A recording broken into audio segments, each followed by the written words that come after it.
Masuk Ramadan, maka yang harus banyak kita lakukan, pertama, banyak-banyaklah berdoa. Doa kadangkala tidak diijabah gara-gara apa? Kita tidak tahu etika dan tata cara dalam berdoa. Nah, kita harus tahu apa penyebabnya doa cepat-cepat diijabah. Saya ingin menceritakan sebuah kisah yang pernah dituturkan oleh Rasulullah Muhammad SAW. Abdullah bin Umar berkisah. Abdullah bin Umar ini anaknya Umar bin Khattab. Dia bercerita, Abdullah bin Umar, suatu kali kami mendengar Rasulullah SAW berkisah bahwa ada 3 orang pemuda melakukan musafir, perjalanan jauh. Tiba waktu malam, maka mereka mencari penginapan, tidak ada rumah, maka mereka nginap di dalam gua. Tahu gua? Tahu gua, Dek? Tahu? Nah, itu batu lubang dalam gunung. Masuklah mereka bertiga, karena waktu itu tidak ada hotel. Masuk bertiga. Begitu mereka tidur, bangun. Saat bangun, didapatinya pintu gua sudah tertutup oleh batu. Jadi anggaplah ini, ya anggap ini mulut gua tertutup batu. Mereka bangun, Masya Allah. Inna lillahi wa inna ilaihi rajiun. Tertutup pintu. Dia dorong, tidak bisa terbuka. Dorong lagi, tidak bisa terbuka. Akhirnya satu di antara mereka berkata, ayo kita minta pertolongan Allah. Bagaimana caranya? Mari kita berdoa. Majulah orang pertama berdoa. Ya Allah, saya pernah mengurusi ibu saya. Saya bekerja di pasar. Setiap hari, jika masuk waktu siang, waktu duhur, saya balik ke rumah saya dari pasar, jalan kaki berkilo-kilometer. Saya suapi ibu saya makan, saya tuntun ibu saya makan. Selesai saya beri makan, saya kasih pakaian yang rapi, lalu saya tuntun sholat duhur. Selesai semuanya, selesai makan, selesai sholat duhur, saya balik lagi ke pasar, mengurus dagangan saya. Tiap hari aku lakukan itu, ya Allah. Ya Allah, sambil dia kenang kebaikannya ini, dia berdoa kepada Allah. Ya Allah, jika mengurus orang tua, melayani ibu saya adalah kebaikan di sisimu, dan engkau merasa pantas membalasnya, maka saya mohon kepadamu, ya Allah, kabulkan doaku, bukalah pintu gua ini. Tiba-tiba pintu gua bergerak. Terbuka. Belum, hanya geser sedikit, tapi belum bisa dilalui manusia. Selesai berdoa, dia tunjuk orang kedua. Mas bro, kau lagi berdoa. Maju orang kedua berdoa. Ya Allah, saya pernah mencintai seorang perempuan yang tak lain adalah sepupuku sendiri. Saya sangat menyayanginya. Aku ingin sekali bersamanya. Dan di suatu ketika datanglah perempuan ini meminta tolong kepadaku. Mas, tolonglah saya, pinjami duitmu. Saya butuh sekali duit. Katanya ini anak muda, boleh saya pinjami kamu, tapi dengan catatan temani saya tidur 1 malam. Bagaimana caranya? Nah, kau bukan muhrim. Terserah. Mau kau saya bantu? Itu. Kalau kau tidak mau, tidak usah. Saya tidak pinjami kau. Karena butuh sekali ini perempuan. Akhirnya oke, saya terima persyaratannya. Maka ketemulah mereka di tempat yang mereka telah sepakati. Pada jam yang mereka telah sepakati, datanglah ini perempuan. Oh, tidak jadi ini laki-laki. Astagfirullah. Dia tinggal, dia palingkan pandangan. Dia bilang, ini duit, ambil ini duit. Bagaimana? Tidak jadi. Kau tidak usah utang, ambil saja ini duit. Saya bantu kau lillahi ta'ala. Kira-kira kalau kau bos, tak kalah deh. Masya Allah. Dia tinggalkan. Sambil mengenang kebaikannya itu, lalu dia berdoa kepada Allah. Ya Allah, jika pada saat itu saya mampu mengendalikan diri, saya tidak berzina padahal dia sudah di depan mata saya. Saya tidak berzina karena saya takut kepadamu, ya Allah. Jika itu adalah kebaikan di sisimu, saya mohon kepadamu, ya Allah, kabulkan doaku, bukalah pintu ini. Akhirnya bergetar lagi tuh pintu gua, tapi belum bisa dilewati. Maju orang ketiga. Kau yang terakhir. Majulah orang ketiga. Ya Allah, saya pernah punya pegawai. Sebelum dia gajian dia pergi merantau. Maka aku simpanlah dia punya gaji bulanan. Gaji bulanan itu kemudian saya belikan seekor kambing perempuan, kambing betina hamil tidak ada suaminya. Kenapa ketawa? Namanya juga kambing. Wajar, masa ada kambing akad nikah. Tapi sekarang banyak tuh cewek saingan sama kambing. Hamil tidak ada suaminya, deh beleng-beleng. Kambing lalu saya pelihara dengan baik. Mulai dari 1 ekor, beranak pinak menjadi puluhan ekor, kemudian menjadi ratusan ekor. Pada saat jumlahnya sudah ratusan ekor, datanglah pegawai saya ini menagih dan meminta gajinya. Mana gajiku? Lalu dia berkata, tuh gajimu, tuh ada di kambing. Ada semua itu kambing di lapangan. Maksudnya apa? Itu gajimu itu hari yang duitmu saya belikan kambing lalu beranak pinak. Itu semua kambingmu itu. Benar, iya itu kambingmu semua ini. Seduk, iya ambil semua. Dia ambil semua itu kambing, tidak tersisa satupun. Ini juga orang tidak tahu berterima kasih. Masa kau tidak simpan 1 ekor? Diambilnya semua.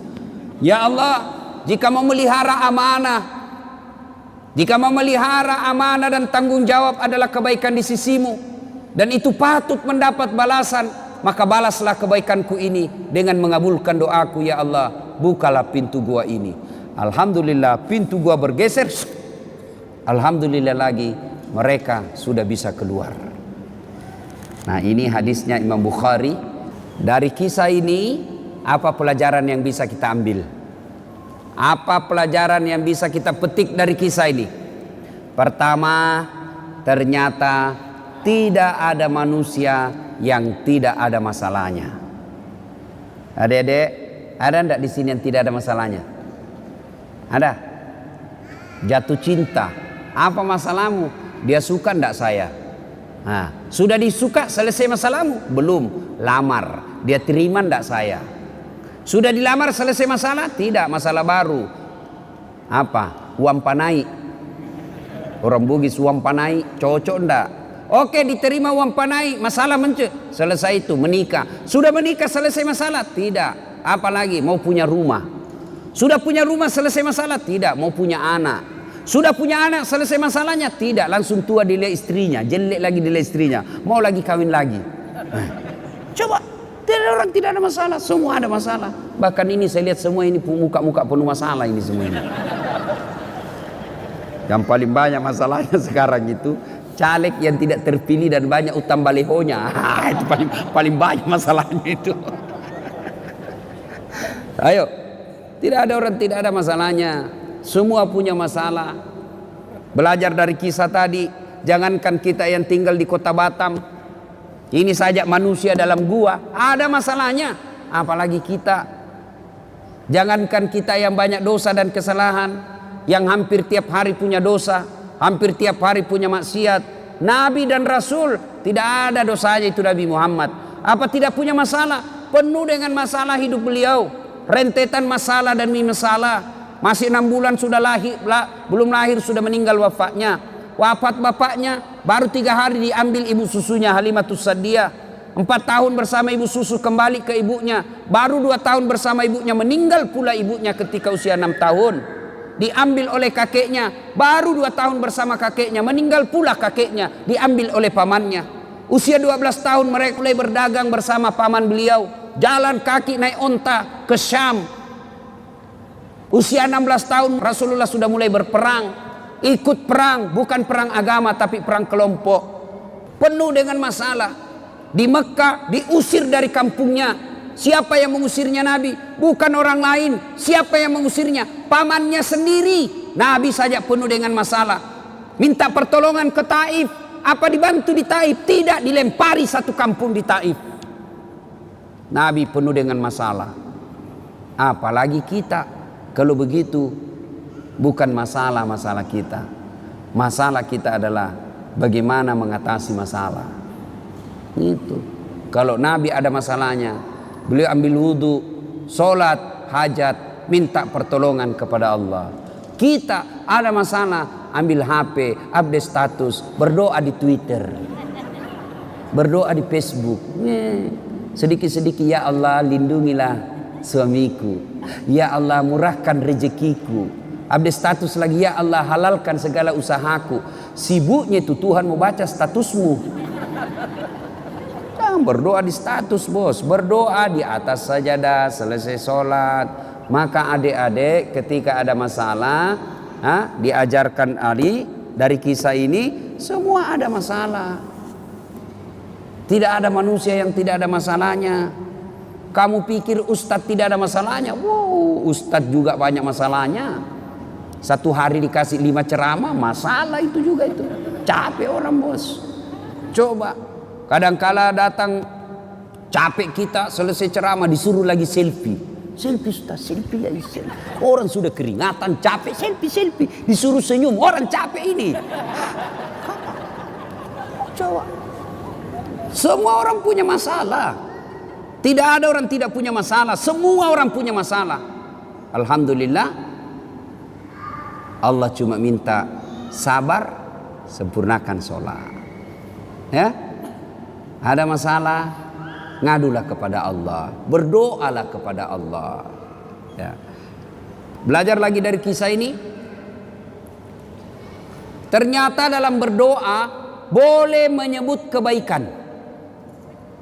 Dalam berdoa ibu boleh menyebut kebaikan, tapi bukan menyebut kebaikan kepada manusia, tapi menyebut kebaikan kepada Allah. Yang berdosa yang tidak boleh. Bapak cerita ke tetangga, kau tahu Dasat Latif itu dari Makassar, itu jadi ustadz saya kasih sekolah itu dari SD SMP. Saya lihat itu dia tidak ada papanya, saya yang kasih sekolah, tidak jadi manusia itu kalau bukan saya. Tidak boleh begitu, tidak boleh. Tapi menyebut kebaikan kepada Allah ketika berdoa boleh. Ya Allah, saya pernah ngurus anak yatim piatu. Sepupu saya sekolahkan. Mulai dari SD, SMP, SMA, kuliah. Lalu aku nikahkan dengan wanita baik-baik. Lalu dia sekarang sudah menjadi orang yang berhasil. Jika itu adalah kebaikan di sisimu ya Allah, kabulkan doaku ya Allah. Murahkan rezekiku ya Allah. Boleh. Ya Allah, saya pernah mencintai seorang wanita ya Allah. Aku sangat mencintainya. Aku sangat menyukainya. Dia pun mau sama saya, tapi mau muntah lihat saya ya. Nah, boleh menyebut kebaikan-kebaikan, boleh. Ya. Yang ketiga, hikmah dari kisah ini. Ternyata yang bisa menyebabkan doa cepat diijabah Allah, cepat dikabulkan Allah, satu, birrul walidain. Berbuat baiklah kepada kedua orang tua. Ini adik-adiknya kan banyak semua ini ya. Siapa yang masih hidup orang tuanya? Angkat tangan. Yo.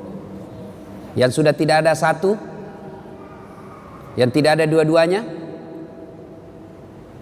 Coba. Bapak yang masih ada orang tuanya, mau cepat dikabulkan doa, urus orang tua dengan baik. Adik-adik mau cepat kerja yang baik, tidak usah kau cari muka sama pejabat. Kau sudah punya muka itu.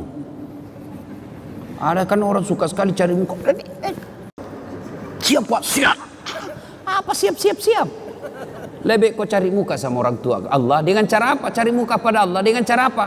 Muliakan orang tuamu. Muliakan orang tua. Itulah sumber berkah. Banyak diantara kita cari berkah ke guru. Cium tangan ulama. Datang ke makam ini. Ziarah ke makam ini.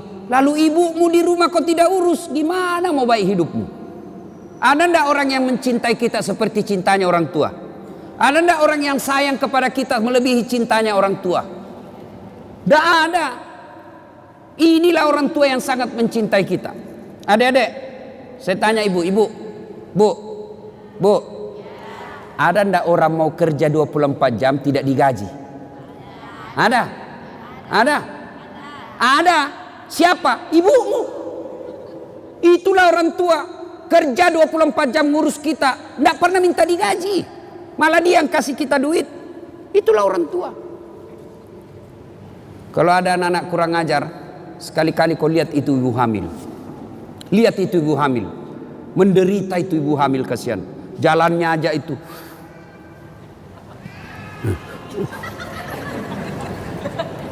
Coba tuh. Apalagi kalau dia sudah 7 bulan. Kakinya ada di sini. Naila di sini. Mesut nih, mesut. Coba tuh. Kasihannya itu ibu hamil. Tuh. Apalagi kalau dia tidur. Coba lihat ibu hamil kalau tidur. Nggak ada enaknya. Satu aja kasihan gayanya itu, gaya pasrah.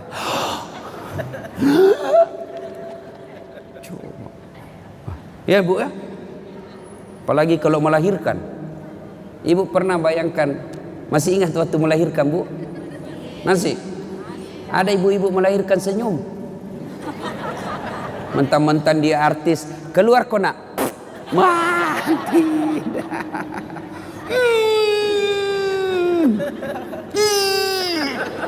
Dia bilang ibu bidan, ya ulang lagi. Gigi besi. Coba itu. Begitu anaknya lahir cacat, apa dia tempeleng? Kurang ngajar, 9 bulan kau ganggu, kau siksa saya, tidak ada telingamu. Tidak, justru yang cacat paling dia sayang. Apa ada ibu-ibu meninggal anaknya yang cacat? Alhamdulillah untuk gue cepet mati. Tidak, justru yang cacat paling dia sayang. Coba. Ya, makanya kalau ada anak-anak kurang ngajar sama orang tuanya, pantas ketika Allah buat hidupmu susah. Baik-baik sama orang tua. Ya, ini cewek-cewek, jangan sampai kau lebih sopan sama bapak, lebih sopan daripada cowokmu, daripada bapakmu. Kalau bapaknya nasihati, apa katanya? Apa sih bapak tahu? Itu dulu, belum ada medsos dulu. Sekarang sudah modern pak, beda zamannya bapak dulu. Dikasih tahu, baru satu bapaknya ngomong dia sudah 19. Giliran cowoknya yang ngomong, terserah abang aja deh. Beleng-beleng. Tahu beleng-beleng? Tahu beleng-beleng? Ah, itu beleng-beleng itu makan es krim ditiup.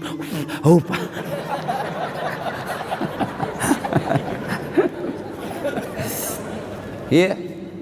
Berbuat baiklah sama orang tua. Adik-adik, bagaimana cara berbuat baik sama orang tua? 1. Suara tidak boleh lebih keras dari ibu.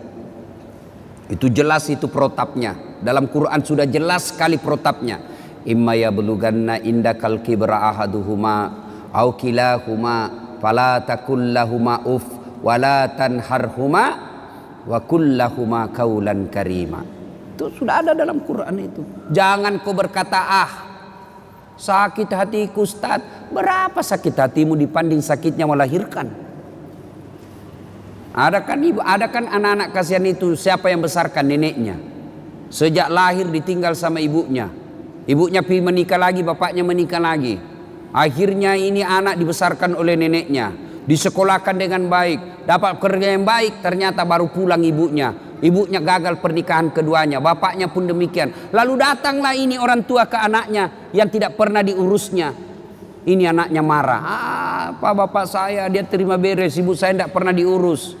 Biar kau kasih haji ibumu 2 kali.